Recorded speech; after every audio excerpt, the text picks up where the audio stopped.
वो संक्रांति का महीना था। रसरंगपुर नाम के गांव में संक्रांति का उत्सव धूमधाम से बनाते थे। उसी गांव में शकुंतला शांताराम नाम के पति पत्नी भी रहा करते थे। शकुंतला ठहरी गांव वाली और उसका इकलौता बेटा पंकज, जो शहर में सॉफ्टवेयर इंजीनियर का काम करता था, वो शहर में ही मीरा नाम की पढ़ी लिखी लड़की से प्रेम विवाह किया। मीरा और पंकज एक ही दफ्तर में काम करते थे। मीरा ठहरी शहरी मिजाज की। पंकज और मीरा दोनों संक्रांति मनाने के लिए उनके गांव आए। शकुंतला अपनी नई नवेली बहू के लिए बहुत इंतजार कर रही थी। दोनों कार में आए। मीरा और पंकज को दरवाजे पर ही शकुंतला आकर नजर उतारने लगी। शकुंतला नजर उतारते देख मीरा हंस पड़ी। पंकज, लगता है तुम्हारी माँ पुराने ख्यालात की है। आजकल के जमाने में कौन नजर उतारते हैं, बुलशिट। कहकर वो अंदर चली गई। मीरा जरूरत से ज्यादा मोटी होने के कारण वो डाइटिंग कर रही थी। संक्रांति का माहौल था और शकुंतला त्योहार की तैयारी में लगी थी, पर मीरा गांव में आकर भी त्योहार के समय पर ऑफिस का काम में व्यस्त थी। त्योहार के समय काम करना शकुंतला को पसंद नहीं आया। तब वो अपने बेटे पंकज से, बेटा पंकज, ये क्या बात हुई? बहू, त्योहार के समय पर भी काम करना अच्छा नहीं लग रहा है। गांव की सभी औरतें उत्सव में आज मौजूद होंगे। बहू बेटियां देखो कैसे सज धज कर हैं, और तुम्हारी बीवी है कि एक जीन्स पैंट और टी शर्ट पहनकर बैठी है। जाकर थोड़ा तैयार होने के लिए बोलो। पंकज मीरा के पास जाकर विनती किया तो मीरा ने सज धज के साड़ी पहनकर शकुंतला के पास आई। शकुंतला तब गोबर का पानी घर के आंगन में लेप लगाने के लिए तैयार कर रही थी। गोबर के पानी को देखकर नाक बंद कर दिया मीरा ने। नाक बंद करते देख शकुंतला उससे, बेटी, गोबर के पानी के लेप अगर घर के आंगन में लगाएंगे तो घर के अंदर बहुत सारे कीटाणु आ नहीं पाएंगे, और साथ साथ सेहत के लिए भी अच्छा होता है। अब जो तुम पतला होने के लिए डाइटिंग का बहाना बना रही हो ना, अगर ये लेप खुद अपने हाथों से घर के आंगन में लगाओगी तो तुम्हें डाइटिंग करने की नौबत नहीं आएगी।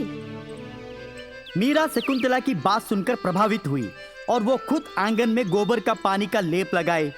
शरीर से उसके पसीने छूटने लगे। उसे अच्छा महसूस होने लगा।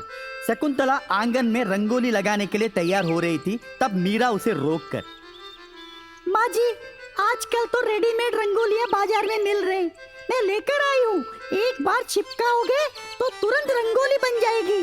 इतनी मेहनत करने की क्या जरूरत है? रुकिए, मैं लेकर आती हूँ। तब शकुंतला हंसते हुए मीरा से, तुम शहर वालों की यही तो समस्या है। तुम हर चीज को आसानी से करना चाहती हो। कैसे फटाफट हो जाए उसका तरीका तुम लोगों के पास बराबर होता है। जब तुम खुद अपने हाथों से रंगोली लगाओगी तब तुम्हारा पूरा शरीर योगासन में होता है। तुम्हारी सारी थकान दूर हो जाती है और तुम हमेशा तंदुरुस्त रहोगी। एक बार इस्तेमाल करके देखो। शकुंतला ने अपनी बहू मीरा के हाथों रंगोली लगवाई। रंगोली कैसे लगाते हैं मीरा ने शकुंतला से सीखा। रंगोली लगाते वक्त मीरा को व्यायाम करने जैसा एहसास होने लगा। बाद में शकुंतला और मीरा दोनों मिलकर गांव के सभी औरतों के साथ लकड़ियां इकट्ठा करके भोगी की आग लगाए। बाद में अपने बनाए हुए रंगोली बनाकर उपले सजाकर गुब्बम्मा खेलने लगे। बाद में सभी औरतें मिलकर नाचने लगे, गाने लगे, झूमने लगे, तरह तरह के खेल खेलने लगे। संक्रांति खत्म होने से पहले ही मीरा का मोटापा कम होने जैसा उसे एहसास हुआ। संक्रांति खत्म हो गई। मीरा और पंकज का जाने का वक्त हो गया। जाने से पहले मीरा ने अपनी सास शकुंतला का पैर छुआ। माँ जी, पहली बार मैंने हमारा सांप्रदाय कैसे होता है जाना है। मैं शहरी लड़की बनके यहाँ पर आई थी, पर अब मैं आपकी बहू बनकर जा रही हूँ। धन्यवाद। इतना कहने के बाद सास बहू दोनों गले मिले। पंकज और मीरा वापस शहर चले गए। कलाकारपुर नाम के गांव में मंगेश और सुमति नाम के पति पत्नी रहा करते थे। सुमति काली कलूटी थी पर दिल की बहुत अच्छी थी। काली होने के बावजूद मंगेश उससे बहुत प्यार करता था। मंगेश घर का छोटा बेटा था। बड़ी बहू बहुत सुंदर थी। मंगेश की माँ हमेशा बड़ी बहू से बहुत प्यार करती थी। सुमति से वो नफरत करती थी। मंगेश ने सुमति से लव मैरिज किया था। मंगेश बिना हिचकिचाए अपनी पत्नी को शादी ब्याह और अपने दोस्तों के यहाँ लेकर जाता था। एक बार मंगेश एक दोस्त के यहाँ गया तो उसका दोस्त सुमति के ओर देखकर हंसते हुए, अरे मंगेश, तुम्हें किस चीज की कमी थी रे, जो तू इस काली कलूटी से शादी कर दिया? अभी भी अगर तू चाहेगा तो तेरे लिए एक अच्छी लड़की मैं ढूंढ के दूंगा। कहूँ तो मैं तुम्हारे लिए एक रिश्ता लेकर आऊं क्या? दोस्त की बात सुनकर मंगेश को गुस्सा आया और वो उससे, जबान संभाल कर बात कर, दोस्त समझकर मैं तुम्हारी दावत पर आया। तुम अगर मेरी बीवी का मजाक उड़ाने की कोशिश किए तो तुम्हारी खैर नहीं। मंगेश सुमति को लेकर वहां से लौट आया। अपने पति का इस तरह का मजाक उड़ाना देख के सुमति को बहुत बुरा लगा। वो भगवान के सामने जाकर बैठ गई और रोने लगी। सुमति चुपचाप अपने सास के द्वारा होता सारा जुल्म अपने पति को बिना बताए सह लेती थी। मंगेश की माँ सुमति को बच्चा ना हो इसलिए वो कुछ ना कुछ चाल चला के सुमति के पास मंगेश को जाने नहीं देती थी। एक बार मंगेश सुमति के पास जाते देख उसकी माँ सुमति को बाहर बुलाकर, करमजली, याद रखना, 1 साल तक मेरे बेटे के नजदीक मत जाना। मैंने उसके लिए व्रत रखा है।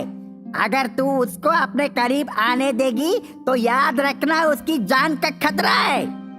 सुमति डर गई और वो मंगेश को अपने पास आने नहीं दी। मंगेश की माँ सुमति के साथ रोज जुर्म करती थी और सारा काम उसी से करवाती थी। एक दिन सुमति को अपने पुराने स्टोर रूम में जाकर साफ सफाई करने की आदेश दी तो सुमति जाकर स्टोर रूम में साफ सफाई करने लगी। उस स्टोर रूम में सारे पुराने सामान थे। उन्हीं पुराने सामान में से बाबा आदम के जमाने का दर्पण उसे दिखाई दिया। वो दर्पण के पास जाकर साफ सफाई करते वक्त दर्पण ने उससे बात की, बेटी सुमति, मैं दर्पण बात कर रहा हूँ। दर्पण की आवाज सुनकर सुमति डर गई। तब दर्पण सुमति से, बेटी घबराओ मत, मैं तुम्हारे साथ कुछ नहीं करूंगा। तुम्हारे साथ इस घर में क्या क्या अन्याय हो रहा है मुझे सब पता है। तुम्हारी सुंदरता तुम्हारे चेहरे में नहीं बल्कि तुम्हारे मन में है, पर वो दिखता किसी को नहीं है। लोग सिर्फ बाहर दिखने वाली सुंदरता को ही अनमोल समझते हैं, पर तुम उन सबसे अनमोल हो। मैं तुम्हें ये जिल्लत और सहने नहीं दूंगा। तुम्हें मैं एक अपूर्व सुंदरता का वरदान देता हूँ, ये लो। तुरंत बाद सुमति का चेहरा बदल गया। वो अद्वितीय सुंदर नारी में पलट गई। खुद को देखकर वो खुद चौंक गई। साथ ही साथ उसका पति मंगेश भी हैरान हो गया। अब सुमति की सुंदरता देखकर सास भी उससे माफी मांगी। मंगेश और सुमति दोनों खुशी खुशी रहने लगे। 1 साल के बाद उनके यहाँ राजकुमार जैसा एक बेटा पैदा हुआ।